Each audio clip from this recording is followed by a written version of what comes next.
One of the things you're looking for when you're working with someone, oh, these lives, I tell you, sometimes when you're working all by yourself, it's a pain. And when you don't have the phone set up properly.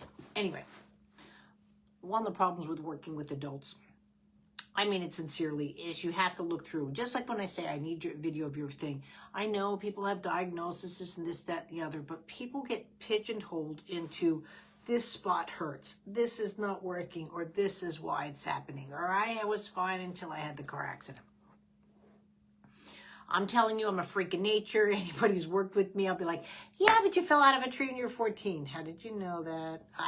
Don't ask me. So one of the dads today, after, I think the dads come and they don't know why they're coming. They just know that they're the money or they're the help, but they don't know why they're coming. And lots of times it's a wife that's found me and all of this sort of stuff. And, but once they start seeing what I can do, he's like, I have this pain. And it's like, yeah, I said, it's your back. No, my back doesn't bother me, which he proceeded to tell me that he can't sit for long periods because of his back, but his back doesn't bother him. And then, and I said, but also what I really need to work on is you've sprained your ankle really bad. There's something going on with your ankle.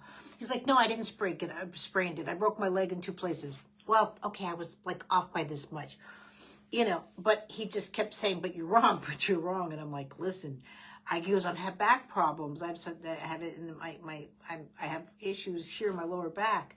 I'm like, it's because your leg. No, it's not. And I try to show him, and his wife's laughing in the background.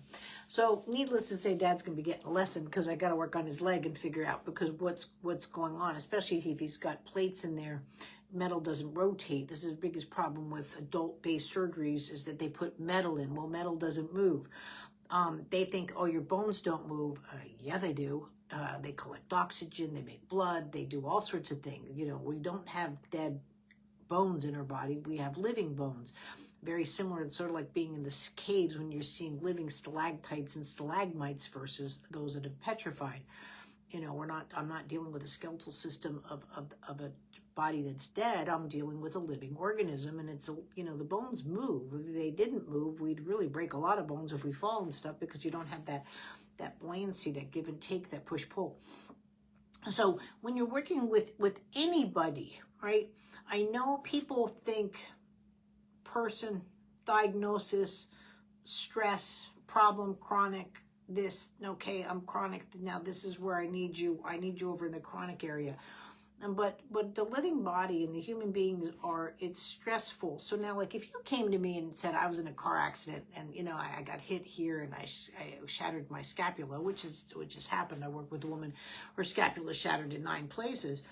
That's a completely different, that's blunt force trauma, and I've got to go right at it. But if you're here for me because you have a stress, like carpal tunnel, frozen shoulder, those kind of things, like I don't like to use the word fix. I can fix those in like 10 minutes at that. Like I was working with someone last week again, not a frozen shoulder, but the scapula got into the chest cavity. And she's like, do you know how many times I've done? I'm like, I know, but you're here now and I just took care of it. She, and all of a sudden she's like, I'm a new person. That's just because movement has a language of its own. It tells a story.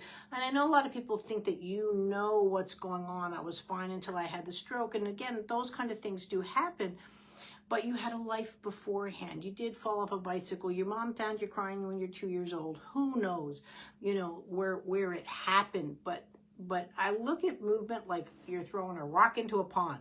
Now, if I threw a rock into the Pacific Ocean in California, if there was measurements sensitive enough in Japan, you would eventually see my ripple from my rock, right? Movement will go unless there's an obstacle, a boat or something like that, then it will ricochet. And you can see this with the waves in the water, right? But movement is 3-dimensional. It moves in all directions. So if I'm working with someone, and I'm working on their skull, and I'm expecting a certain movement, right? Like on sutures and stuff. Chemo and diabetes love to jam up your cranial suture. I got to lift your head, or especially like go to move it.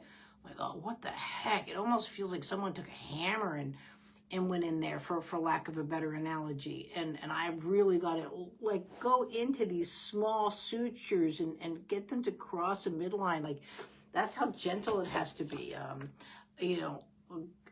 So again, that's why diabetes and chemo are man-made neuropathies versus, let's say, I try to think of MS or something like that is a neuropathy that's caused by neurological complications. Again, I can still make you work better, but I can't per se cure or fix the MS, but I want you here with it and knowing where your body should be at versus letting those bad days take over, because progression to the brain, regression. So when you're looking to someone, I know people want to tell a story, and because we're used to that, because in many fields, then they have parameters of where you should be. Like when they say, on the scale of 1 to 10, where's your pain level? Well, like an 8-year-old is going to know what that means. My pain is I didn't get ice cream. It's not about, do I have a toothache or something? And so they just, again, it's just all relative where they're at. But even with adults, I have to see through the stories. Probably the craziest story I ever had. I was working with a man, he was 88 years old, had a broken hip, couldn't get off the walker. They wanted him walking. And I touched him, and he had this shiver. It's almost like when you're touching a wet dog. They don't look on the outside, but you touch them and they have this shiver. And I know that's trauma. Usually it's some form of near drowning. And I said, all right, what happened? Oh, nothing, was fine, it's fine, no complications. I said, I don't care what you're saying. I don't care what he's saying. His body is like shaking. Halfway through the lesson, and the wife's doing all the talking. When are you going to be done? When are you going to be done? Is he going to be walking yet? All those. And she goes, well, it doesn't matter if one leg's longer than the other. And I said, no, it's a parlor trick. Like our stairs are 8 3/4 difference, to code and all that sort of stuff. And if you don't think that messes with you, go to like India or South Africa, and all of a sudden all the stairs are just nothing's to code, and your feet are looking for, this thing that we're so used to doing all the time. And she goes, no, what about 2.5 inches? I'm like, what are you talking about? When his leg was 2.5 inches longer his whole life, 88. And they decided at 88 years old to take 2.5 inches out of the leg to shorten it so both legs were the same. I almost swore. I was like, what the? And I said, you can't do that to an 88-year-old, maybe to a 60-year-old. But she's like, those orthotics were horrible. So she decided to cut this guy's leg off and wanted him walking. I said, you've taken 5 inches off his life. She goes, no, it's only 2 inches. I said, man, when you're taking a gait, a walk, he had orthotics and he had his feet. Right? So he had 5 extra inches. So he goes to reach for a cup. Imagine that your whole neurological makeup is based off of reaching something that now you've lost 2.5 inches. Your vision dropped 2.5 inches. His whole body was screaming, like, help me. And it's the only time I've ever said, I'm the only one that can get him walking again. And she's like, well, you don't give us homework. You're not aggressive enough. And, that was like the one-time shot I ever had with him. And, but yeah, I've had some crazy stories, but that was the craziest. But you really have to, you'll learn it in time, but you have to just trust your hands. Your hands will tell you a lot more about what's going on, or I can see it. I can see movement. I can feel movement. So that's why I always ask for the videos. The videos are important to me. If you want a review from me, you can MRI me up and down, then hip review me up and down. I need to see it. And that's what's important to me. That's how I work. Fun person to go to the mall is me, because I can just sit there and go, and again, not to evaluate people or not to be nosy. It's just, again, movement has a language to me. Just like when people see clouds, oh, there's a storm coming.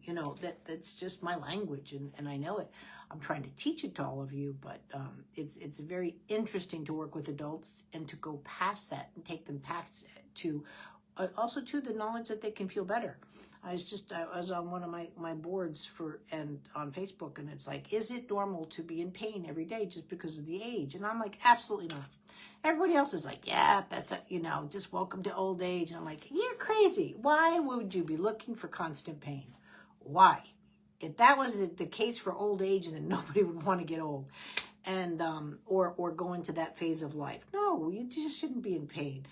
And but at the same time too, if you are, what to do about it. But For adults, it's shot pill surgery. There's nothing in there about movement or to change, maybe again, where you broke your leg probably when you're a teenager and now you need help later because it's just going from pain to chronic to deviations of movement.